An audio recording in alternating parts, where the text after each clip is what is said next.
Hello ladies and gentlemen and movie lovers of all kind, and welcome back to the channel. As always, I am your host, Brett Murphy, and for today's video, I am going to be ranking all 16 episodes of The Mandalorian. The Mandalorian, I believe, was a show that came out of absolutely nowhere, and it needed to succeed right out of the gate, so the amount of pressure that these writers and directors felt must have been immeasurable. I mean, just think about it, coming fresh off of the divisive The Last Jedi and the box office bomb that was Solo, Disney Plus just launched, so, they needed something.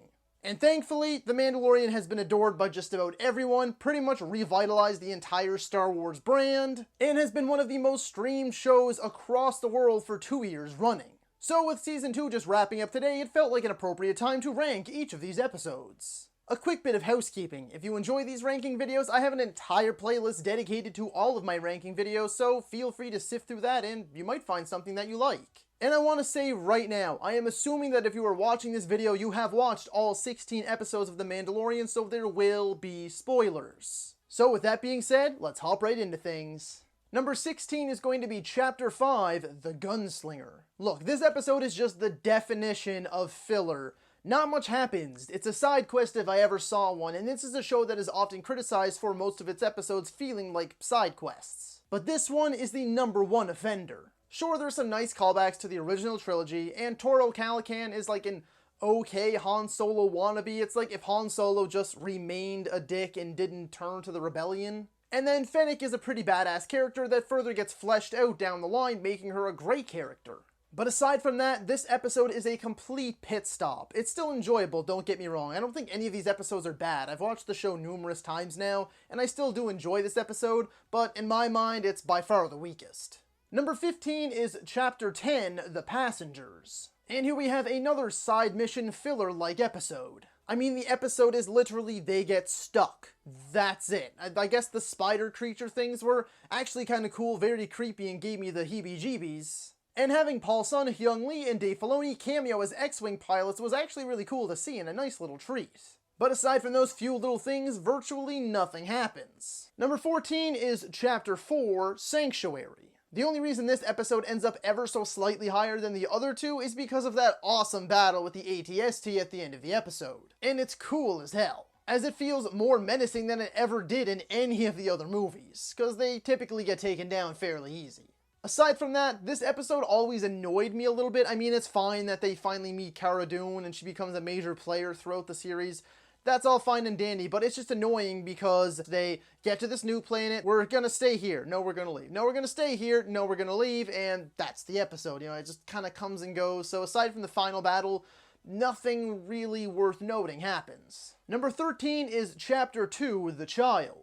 This is becoming an odd common theme. Once again, an episode that I feel like nothing really happens, but it being the second episode of the series and it already feeling sort of filler-like was a bit concerning, to say the least. Sure, there's a bit of slapstick here and there between Mando and the Jawas, or if you just find it kind of funny to see Mando absolutely vaporize a couple of Jawas, you'll get a good kick out of it. But really, it already sort of felt like a stepping stone towards something greater, but it wasn't necessarily great itself. What saves this episode and brings it above the others before it is because of that giant reveal at the end that Baby Yoda is, of course, Force sensitive. But aside from that, this is a totally skippable episode. Number 12 is Chapter 3, The Sin.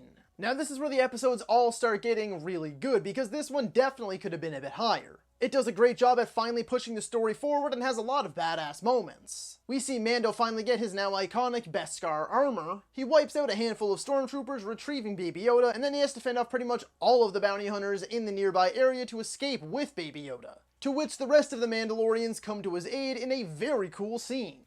Doesn't sound quite as exciting when I say it, but trust me, the episode is jam-packed with memorable moments. Number 11 is Chapter 11, The Heiress. Sasha Banks' secret character has finally been revealed, and she's a Mandalorian and a total ass kicker, and thankfully this wasn't the only episode she appeared in, which I thought it was going to be. Oh yeah, and Bo-Katan finally makes her live-action debut. This episode sort of works as another one of those like heist infiltration episodes. We see Mando team up with these other 3 Mandalorians to take over this Imperial freight ship. Of course, actiony stuff ensues, shooty, and then we get the name drop at the end of Ahsoka Tano. So although that's a very condensed version of the story for this episode, the action alone makes it worth watching, and then the name drop that led into the future episodes was extremely exciting when it first happened.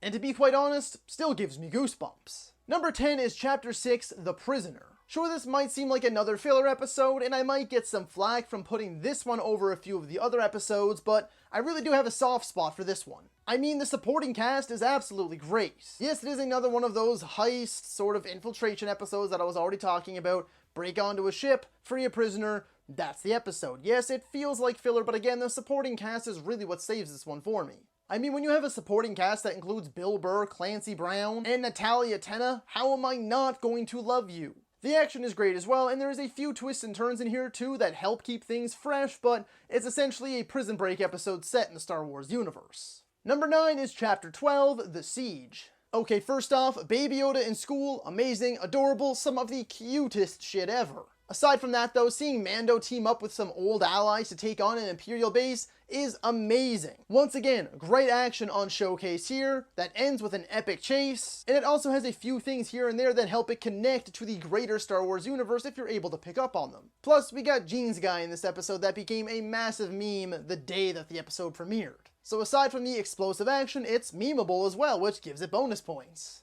Number 8 is Chapter 7, The Reckoning. This episode starts off fairly mediocre, but quickly becomes one of the series' best by the time the credits roll. We start off by finding Mando finally teaming up with Carl Weathers' Grief Karga, as well as having Quill and IG-11 leave their home to tag along.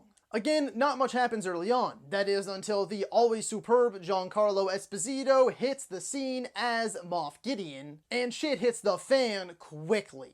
Number 7 is Chapter 14, The Tragedy. Okay, so fair spoiler warning if you didn't already know about this episode, but holy shit, Boba Fett is back and more badass than ever. He finally gets to be the badass in this episode that we always knew he was. Of course, Fennec comes back too and shows why she is one of the best in the galaxy. This episode is essentially straight action and then a major cliffhanger, so yeah, it's pretty spectacular. Number 6 is Chapter 15, The Believer. This episode might have the best acted scene in the series thus far, and it comes from Bill Burr of all people. Once again, we find ourselves in a tried and true side mission in this Mandalorian series of Mando and his team of ragtag buddies infiltrating an Imperial base. Except this time they're in there to get the coordinates to Moff Gideon's ship, as they're taking the fight to him. There's a kick-ass sequence on the way in, an explosive and magnificent sequence on the way out. I went into this episode not really knowing what to expect and left being absolutely blown away.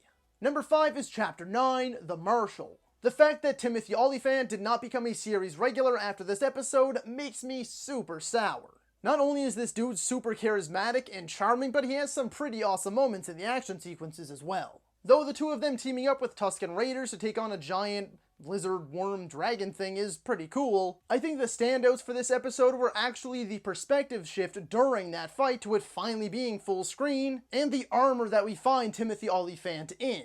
Number 4 is Chapter 13, The Jedi. Once again, spoilers if you somehow didn't already know, but holy shit, it's Ahsoka Tano finally making her live action debut. And it's Rosario Dawson of all people, the longtime fan cast has finally come true. And she is as marvelous and perfect as you would expect. This episode is also just one of the most aesthetically pleasing and is filled with spectacular moments. Not to mention Michael Biehn, aka John Connor, and Corporal frickin' Hicks appears as one of the villains. And the main villain is played by Diana Lee Inosanto, aka the goddaughter of the legend Bruce Lee. They really should have changed the title of this episode to The Badasses because that's all I can see. Number 3 is Chapter 1, The Mandalorian. Mando's first outing is still one of his best. The introduction to the show and the character was sleek, cool, and really helped set the tone for the entire show going forward. Pedro Pascal absolutely killed it right out of the gate, and we knew we were in for something special. From there, we see Mando take on a job that kicks off the plot for the entire show. We encounter Quill, who quickly became one of my favorite characters in the Star Wars lore, the brilliant Taika Waititi as IG-11, we get some good character development, some great shootouts, and to top it all off, the target ends up being the most adorable creature in the galaxy, Baby Yoda. What a great way to start off the show, as creator Jon Favreau knew he had to come out swinging. Like I said in the intro, the Star Wars universe was in a very dangerous spot. People were already getting sick of Disney's treatment of the brand. Once again, coming fresh off of The Last Jedi, which might be the most divisive movie of all time, and the box office bomb, which didn't deserve it, Solo, Jon Favreau knew that he needed to do something truly groundbreaking for the Star Wars universe, and he did, and pretty much revitalized the entire franchise. As we now know, we're getting like 10 plus new shows and movies, so yeah, good job. Number 2 is Chapter 8, The Redemption. This one has got it all, and checks off all of the boxes in my mind. Fantastic character moments, a ton of heart, once again that explosive action that I keep talking about, and big reveals. It's everything you could possibly want out of a finale and so much more, and they put it on display in full force. Not only did they wrap this first season up in perfect fashion, but immediately started the engines on the hype train for season 2. And number 1 is Chapter 16, The Rescue. Take everything I just said about the season 1 finale and double it, maybe even triple it. The action goes bigger, the reveals go bigger, the heart goes bigger, the emotion runs higher, the stakes are higher than they've ever been. Everything about this episode had me biting my nails and screaming my face off the whole way through. I was really surprised because Peyton Reed's last episode he directed was way back on this list at the very bottom. So I didn't know what to expect for this one, but I was absolutely, purely blown away, like tears in my eyes, people. I'm telling you, my heart was pumping, the adrenaline was going. I loved every second of this. Well, for the most part. Quick major spoilers, so you have been warned. Spoiler, spoiler, spoiler. I was ecstatic, over the moon, in a galaxy far, far away. The fact that we had Luke Skywalker be the Jedi that Ahsoka Tano was talking about had me absolutely in fits. I was freaking out. But then I saw his face, and it's rough. People complaining about Rogue One CGI faces, that was miracle work compared to this. I think this was more of a deep fake, but it wasn't a very good one, as it felt like Luke's face was floating off of his body. Thankfully you don't see it a ton, but when you do, it's pretty cringe-inducing. And I'm sort of in the middle on this one, as I don't really know where the show's gonna go next. I am happy to see Baby Yoda go with Luke, and I would love to see them further expand on that and where he ended up for the sequel trilogy and such. I really don't think this is the last we're gonna see of Baby Yoda, as he is a major player in this show. But if it is the last we see of him, at least for a while, I really don't know where the show's gonna go next. So while I am very excited and extremely optimistic about the future of this show, I'm also a bit concerned. But the reason this takes the number 1 spot, even with those concerns, is the fact that, like I said, everything else that the first season finale did, this one did it as well, but even better, aside from a few gripes. So that is all for today's video, folks. Be sure to let me know down in the comments if you agree or disagree with my ranking, and let me know what ranking you'd like to see next. As always, if you enjoyed the video, be sure to hit that thumbs up button, and if you'd like to see more content, consider subscribing to my channel and ringing that little bell icon. That way you can be notified about all of my latest uploads. And as always, stay safe, thank you so much for watching, and that's a wrap. Hey you, yeah you, if you made it this far, just know I appreciate you, and while you're here, consider hitting that subscribe button.